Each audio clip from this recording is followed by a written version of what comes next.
This is a presentation about punctuation for Level 1 English writing. At the end of the session, we're going to look at use of end-of-sentence punctuation, so using full stops, question marks, and exclamation marks, and also mid-sentence punctuation, so using commas and apostrophes for possession, and also apostrophes for contraction too. There are a few quizzes along the way and a free writing activity at the end of the session, so you'll need something to write on, preferably a PC, but pen and paper will do too. So, end of sentence punctuation. There are three punctuation symbols which we use to end sentences. There is the full stop, which is written at the end of a statement. The question mark. Do you write these at the end of a question? Yes, you do. So if you're asking a direct question in your writing, you will include a question mark. You'll also include it for rhetorical questions as well. And exclamation marks. This is a very exciting piece of punctuation. It's used to show great emotion in a sentence. There are certain rules that have to be followed whenever we use one of these pieces of punctuation. If ever you use a full stop, question mark, or exclamation mark, the next sentence must begin with a capital letter. So we have three sentences here. The first one, I have been working in this sector for 15 years. This is a statement and ends with a full stop. As a result, the following sentence, my first role was as a clerical assistant, would begin with a capital M. With so many options on the table, which one will work best? That ends with a question mark. So the following sentence, it's difficult to say, so let's run through them again, must also begin with a capital letter. This policy is madness, ends with an exclamation mark. It will harm those it claims to protect, which is a scandal. So the sentence coming after the exclamation mark has to begin with a capital letter, which we've done here with the word it. So here is a end of sentence punctuation quiz for you to try. Write the following sentences. Should the sentence end with a full stop, question mark, or exclamation mark? You may like to put the video on pause. I'm going to give a 7-second buffer before I go on to the next slide, starting from now.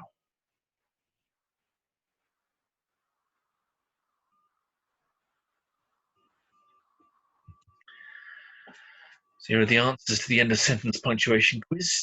Do you have any experience in this sector? Is a direct question, so that ends with a question mark. I want to ask about the apprenticeship scheme. Is a statement, so that ends with a full stop. The role looks ideal for me. Now I've ended that with a full stop. I would say it would also possibly be acceptable to end it with an exclamation mark, because it is a very positive piece of writing. And certainly if it was a sentence on its own, you could also end it with an exclamation mark, rather than as part of a within the body of a larger sentence. But you definitely use an exclamation mark for the next one. It was absolutely brilliant.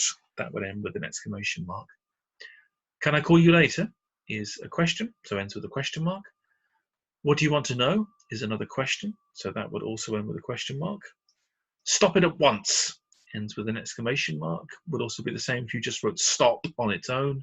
That would also have an exclamation mark.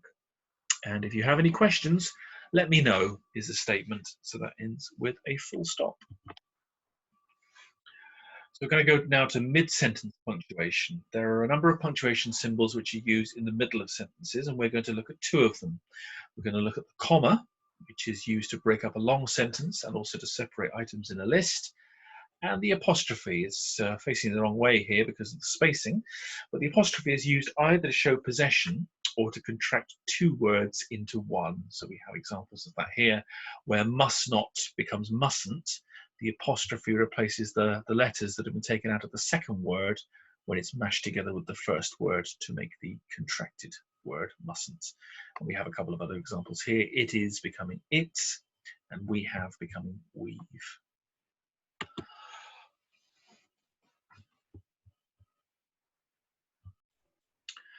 So we'll start by looking at the use of commas in lists. We use commas to separate items in a list, and we have a few examples here. We're separating out a list of people. The cabin staff for this flight will be Jana, Maria, Steffi, and William. We use it to separate out objects. We will need 10 ladders, 6 scaffold towers, 300 feet of cable, 70 spotlights, and 4 power packs. And also qualities. He was tall, dark, and handsome. She was intelligent, innovative, thorough, and professional. In each of these, the last two items in the list are separated by the word and. Everything else up to the last two items would need to have a comma after each part of the list. So if you have more than, if you have three or more things that you're listing, you're going to at least need a comma between the first two, and then keep using commas until you get to the last two items when you'll separate them with and. We also use commas to help break up sentences. So we're going to look at a short piece of text here. This is just three short sentences that have been written here. Our company puts customers first. We believe that customer satisfaction is important. Without customers, there can be no business. Now, there's nothing wrong with how that sentence has been written or how it's been set out. The meaning is clear, but using short sentences makes the sentence seem a little bit impersonal. So I can use commas to reduce three sentences down to one and make it read more personally. So we'll see if we have a look at the sentence here, how that's worked. Our company puts customers first, comma, believing that customer satisfaction is important because without customers, comma, there can be no business.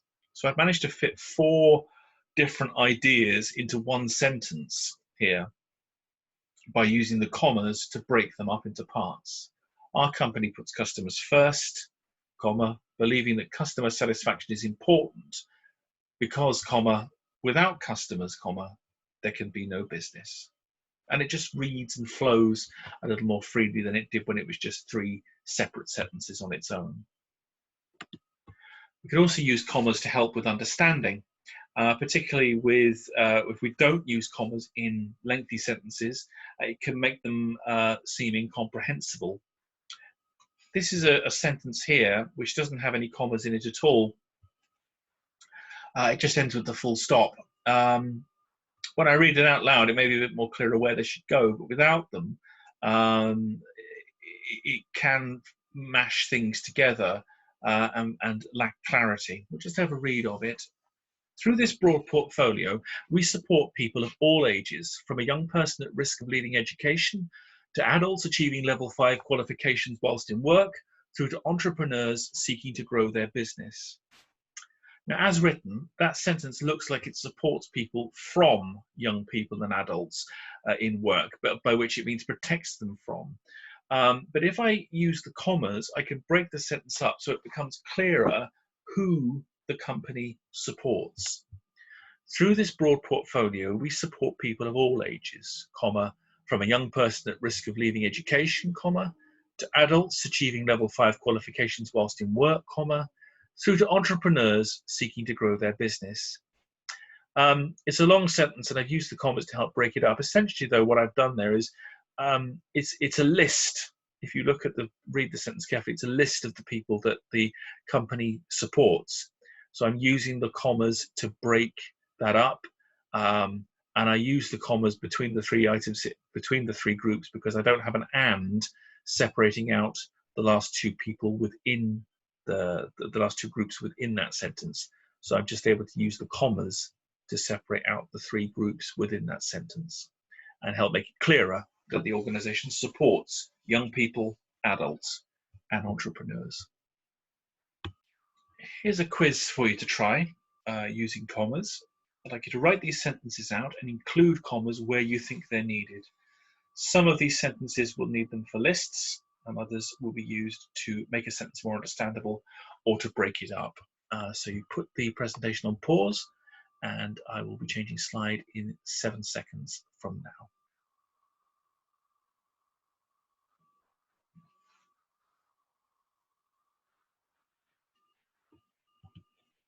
Here's the answer to that quiz. So the first sentence, I've just used one comma here. Our opening hours are 9 a.m. to 5 p.m. Monday to Friday, comma, and 10:30 a.m. to 4:30 p.m. Saturday and Sunday. So the commas just come between the two periods when the opening hours are going on. It might be tempting to put commas in after the times, but it might make it a little less clearer to anyone reading it which days the opening hours are being applied to. So we have the hours and the period where the 9 a.m. to the 5 p.m. applies, and then have the comma after Monday to Friday, and we then flag up the weekend hours separately, just with that one comma between them. That's a little clearer in the second sentence, where again we're breaking up a list of items here. We offer a range of courses including hairdressing, comma, flower arranging, comma, ceramics, comma, languages, and yoga. So we have 5 items in the list here. The first 3 items are all going to be followed, are all going to have commas put after them, and we separate the last 2 with the and. We received a lot of feedback from clients, comma, most of it positive.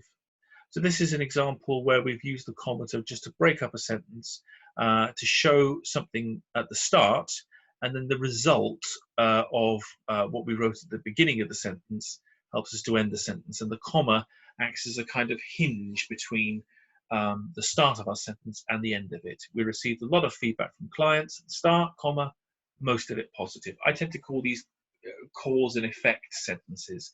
Think of the first part of the sentence is what happened, and then we put in the comma, and after it we show the effect of what happened in the second part of the sentence. The process was very well received, comma, the problems on the first day notwithstanding. So again, it's another example of that cause and effect. We have the first half of the sentence tells us one thing, the process was very well received, then we put in the comma and mention something else that happened on the day, the problems of the first day notwithstanding. So it's 2 separate things related to what the sentence has been written about and when it happened, and the comma separates out how well the process was received against the problems that there was on the first day. And then we finish up with a list of a list of names. So we use the commas to separate out those names. The working group will be made up of Diane, comma, Natalie, comma, Brian, and Chris. 4 people in the list. So we have commas after the first 2, and then the final 2 separated by the word and. So we move on to apostrophes now. We're going to start with apostrophes for possession. Use an apostrophe when you want to show that something belongs to someone or something. If you're showing something that belongs to one person or thing, you're using what's known as singular possession. And to do that, you just write apostrophe S after the thing or person that you're writing about, and before you write the object or the thing that they have that they possess. So in this instance, we have Mary's assignment, apostrophe S, John's office, apostrophe S after John, and the company's plan, apostrophe S after company. It's one person and one thing in each of those, so it would be apostrophe S when we're writing about something that belongs to them.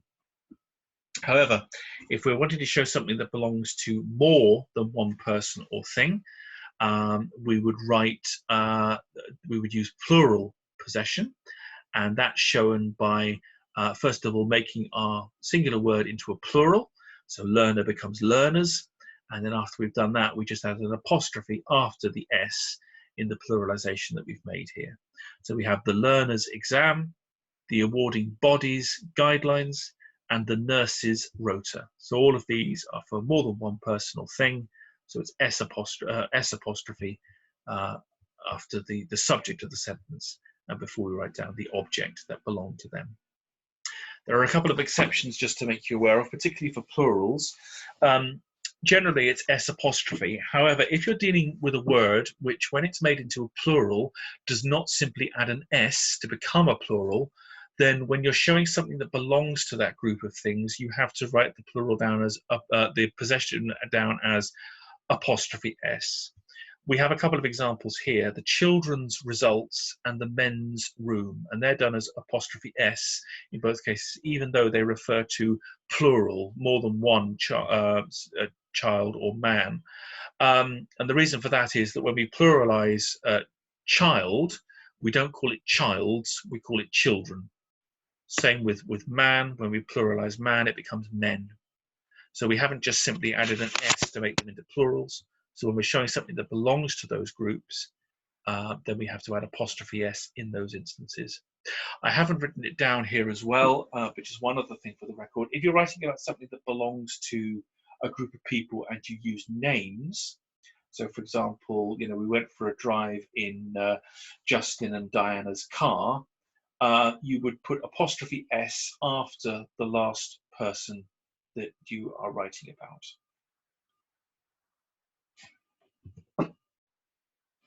Apostrophes for contraction. Now, apostrophes can be used to replace the letters that are lost when two words are contracted together to make one word. We have a few examples here. I will, for example, becoming I'll. The apostrophe replaces the W and I in will when we bring the two words together. You have, we lose the H and the A, and it's replaced with an apostrophe. We bring the V and the E close together to the U. He is, the I in is replaced with an apostrophe to make he's. She could have, again, we lose the H and the A out of have and replace it with an apostrophe to make she could have. We will not, becoming we won't. This is an interesting one. The apostrophe is used to replace the O in not, but won't is the only example where we also use or add letters to replace other letters when we make a contraction. We will not, we take out the I double L in will and replace that with an O, and then bring it together with the N apostrophe T in from not to make it into we won't. And finally, the one we have here, they do not, becoming they don't, the O in not being replaced by the apostrophe. There are a lot of contractions. In most cases, as I say, it's letters that are taken out of the final word out of the grouping that we bring together. It's usually two words that we bring together to make a contraction. Sometimes it may be three in certain instances.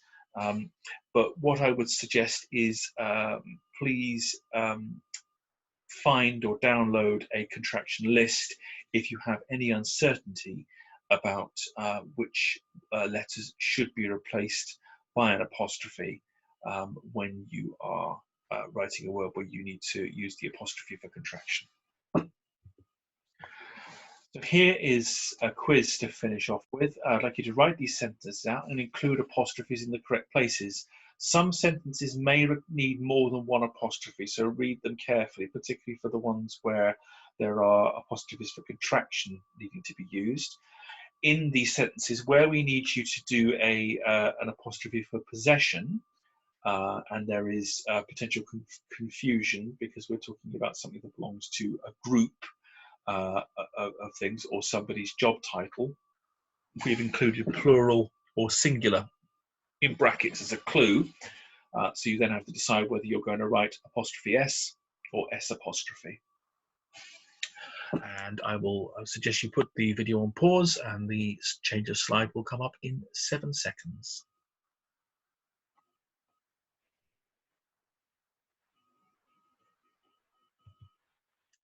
Here are the answers to the apostrophe quiz. So the first one, we were using apostrophe for contraction. We haven't been able to see a report yet, so we just put the apostrophe in between the end of the T and haven't. Another one for a contraction, there were two of them in this sentence. This isn't a normal situation, so the apostrophe between the end of the T, and we're taking time to adapt, so the apostrophe between the E and the R for we're, which is the contracted version of we are. Then we had apostrophe for possession here. We will be receiving Amanda's, apostrophe S after Amanda, report at the end of the week. Another apostrophe for contraction next. We wouldn't be able to confirm that at the moment. So the apostrophe between the end of the T for wouldn't. We had plural possession in this next sentence. The drivers, so pay packets will be sent to their home. So we said it was plural for drivers. So it was S apostrophe on drivers. And then another possession based one in the next sentence. Let me know what the cleaner's feelings are about this. We had in brackets that it was a singular cleaner, one cleaner, so it would be apostrophe S for the cleaner. Two more contractions in this next sentence. They've sent me an email to say that there's a problem. So the apostrophe between the Y and the V in they've, which is the shortening of they have, and the apostrophe between E and S in theirs, which is the shortening for there is. And finally, another possession-based apostrophe here. Please put these adverts in your shop's window. We said in brackets it was singular, so only the one shop, so it would be apostrophe S for the shop's window. There's a free writing activity I'd like you to think about doing to send on to me or to upload to Apten. I'd just like you to do a piece of writing about your normal working day.